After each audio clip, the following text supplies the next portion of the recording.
बिस्मिल्लाहिर्रहमानिर्रहीम। अस्सलाम वालेकुम स्टूडेंट, उम्मीद है आप सब खैरियत से होंगे। चैप्टर नंबर 6 हमारे पास ग्रेविटेशन और इसका टॉपिक हमारे पास है ऑर्बिटल वेलोसिटी। और ऑर्बिटल वेलोसिटी में जो हम डिस्कस करेंगे वो है हमारे पास सैटेलाइट। सैटेलाइट जब अपने ऑर्बिट के अंदर रहते हुए मूव करेगा और एक पर्टिकुलर वेलोसिटी से मूव करेगा कि जिस वेलोसिटी से वो मूव करे वो उस वेलोसिटी की वजह से वो सैटेलाइट सर्किल से बाहर ना जाए। तो ऐसी वेलोसिटी जिसकी वजह से सैटेलाइट अपने ऑर्बिट के अंदर ही रहे, अपने सरकमफ्रेंस पर मूव करता रहे अराउंड द अर्थ, तो सैटेलाइट की इस वेलोसिटी को हम क्या कहेंगे? ऑर्बिटल वेलोसिटी कहेंगे। फिर इसमें फर्दर लिखा derivation for the orbital velocity. अब ऑर्बिटल वेलोसिटी की डेरिवेशन हमारे पास क्या है कि जो सैटेलाइट अपने ऑर्बिट में रिवॉल्व कर रही है तो उसको रिवॉल्व करवाने के लिए एक फोर्स जो है अप्लाई होगी और वो फोर्स लगेगी अर्थ की तरफ से सैटेलाइट के ऊपर, और वो सैटेलाइट जो है सर्कुलर पाथ में मूव करेगा। तो अर्थ ने जो फोर्स अप्लाई की है वो फोर्स हमारे पास कौन सी फोर्स कहलाएगी? वो ग्रेविटेशनल फोर्स है। अब ग्रेविटेशनल फोर्स क्या कर रही है, यानी कि अर्थ की अपनी फोर्स क्या कर रही है? वो सैटेलाइट को अपनी तरफ अट्रैक्ट करना चाह रही है, लेकिन वो सैटेलाइट अपने ही सर्किल में रहते हुए क्या कर रही है? वो रिवॉल्व कर रही है। तो अब जिस फोर्स से वो रिवॉल्व कर रही है उस फोर्स को हम क्या कहेंगे? सेंट्रीपिटल फोर्स कहेंगे। तो जैसे ही हमारे पास अर्थ की फोर्स सैटेलाइट के ऊपर लगेगी उसी टाइम उस सैटेलाइट में वेट कंसीडर किया जाएगा। तो जितनी अर्थ की फोर्स लगेगी उतना ही उस सैटेलाइट के अंदर वेट आ जाएगा। तो जिसकी वजह से हमारे पास ये फार्मूला बन जाएगा W = mg, और ये फार्मूला हमारे पास बन जाएगा सैटेलाइट का। तो weight of satellite equal to mg, यानी कि उसका मास और उसकी ग्रेविटी, ये तो उसके लिहाज से होगा। लेकिन ये कब डिस्कस होगा? जब अर्थ अपनी फोर्स सैटेलाइट पर लगाएगा तो उसी टाइम उस सैटेलाइट में वेट कंसीडर होगा। तो हमारे पास ये फार्मूला आ गया। देयरफॉर फिर इसमें हमारे पास लिखा हुआ है centripetal force equal to weight of satellite. ये दोनों क्या है? एक दूसरे के इक्वल है कि सेंट्रीपिटल फोर्स और वेट ऑफ सैटेलाइट ये दोनों एक दूसरे के इक्वल होंगे। जिस तरह मैंने बताया ग्रेविटेशनल फोर्स, और अब जो बात कर रहे हैं वो सेंट्रीपिटल फोर्स और वेट ऑफ सैटेलाइट। तो ग्रेविटेशनल फोर्स का मतलब ही क्या है कि ग्रेविटेशनल फोर्स उसको अपनी तरफ अट्रैक्ट कर रही है, और फिर ये सैटेलाइट जो सर्किल में मूव कर रहा है वो किस फोर्स की मदद से मूव कर रहा है? वो सेंट्रीपिटल फोर्स की मदद से मूव कर रहा है। तो ये दो चीजें आ गई कि ग्रेविटेशनल फोर्स और वेट ऑफ सैटेलाइट, या सेंट्रीपिटल फोर्स या weight of satellite, both are equal to each other. और फिर हमारे पास है वेट Wg = mgh। अब होगा क्या? क्योंकि अब इसके अंदर जो डायग्राम है, एक तो अपनी अर्थ है और अर्थ के सराउंडिंग में अर्थ से कुछ हाइट पर एक ऑर्बिट है, उस ऑर्बिट में सैटेलाइट वो मूव करेगा।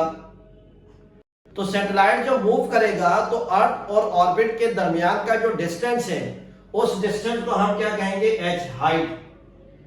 तो वो सैटेलाइट जिस ऑर्बिट में जिस हाइट पर मूव कर रही है उसके लिहाज से जो फॉर्मूला आएगा वो हमारे पास ये आ जाएगा Wg = mgh।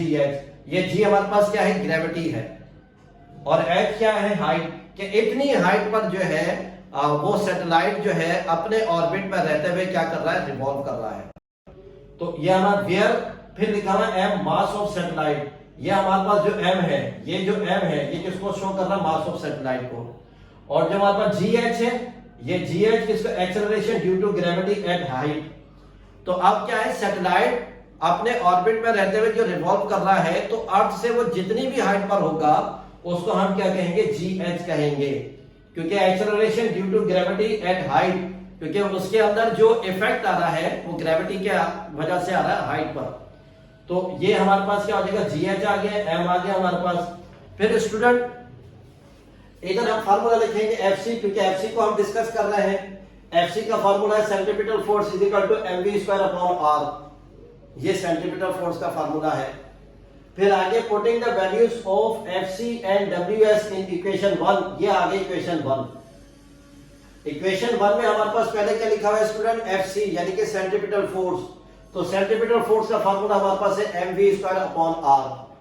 फिर हमारे पास लिखा हुआ है WS मतलब wait of satellite. Wait of satellite का फार्मूला हमारे पास क्या है, mgh। अब h इस वजह से कह रहे हैं क्योंकि हाइट पर है सैटेलाइट, इस वजह से h आ जाएगा। अब दोनों तरफ m है, ये कैंसिल हो जाएंगे, तो हमारे पास क्या बचेगा, v²/r और gh हमारे पास बचेगा। फिर स्टूडेंट अब ये r जो डिवाइड हो रहा है इस gh से जाकर क्या हो जाएगा, मल्टीप्लाई। फिर आगे हम क्या करेंगे, जो v पर स्क्वायर है इस स्क्वायर को हमने खत्म करना है, जिसकी वजह से इस पर हम क्या लगाएंगे, स्क्वायर रूट लगाएंगे। दोनों तरफ taking square root on both side, तो स्क्वायर और square root cancel, simple v बचा। और ये जो इक्वेशन है ये ऐसी चीज आ जाएगी r और gh। अब हमें पता है कल वाले लास्ट वाले टॉपिक में, इससे पहले वाले टॉपिक में हमने डिस्कस किया था कि स्मॉल r किसके बराबर है, r प्लस h के, क्योंकि r जो है ये रेडियस ऑफ अर्थ है और h जो है ये हाइट है सैटेलाइट और अर्थ के बिटवीन, जो हाइट है उसको h से शो करेंगे।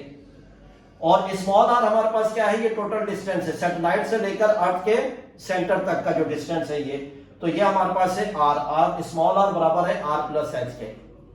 और स्टूडेंट v इक्वल टू ये gh सेम रहा और r की जगह हमारे पास क्या आ जाएगा, r प्लस h आ जाएगा।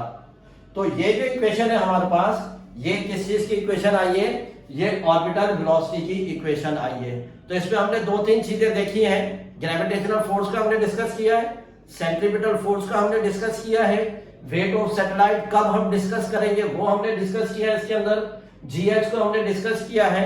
और इस टॉपिक की जो हमारे पास जो इक्वेशन जो फार्मूला आएगा वो हमारे पास ऑर्बिटल वेलोसिटी का फार्मूला ये है। ये एमसीक्यूज के लिहाज से जो चीजें अभी मैंने बताई हैं ये एमसीक्यूज के लिहाज से बहुत ज्यादा इंपॉर्टेंट है और ये आपके एमसीक्यूज को मतलब सेक्शन 1 को आसानी से आप सॉल्व कर सकते हैं। उम्मीद है स्टूडेंट आज की टॉपिक आपको समझ में आएगा। अस्सलाम वालेकुम।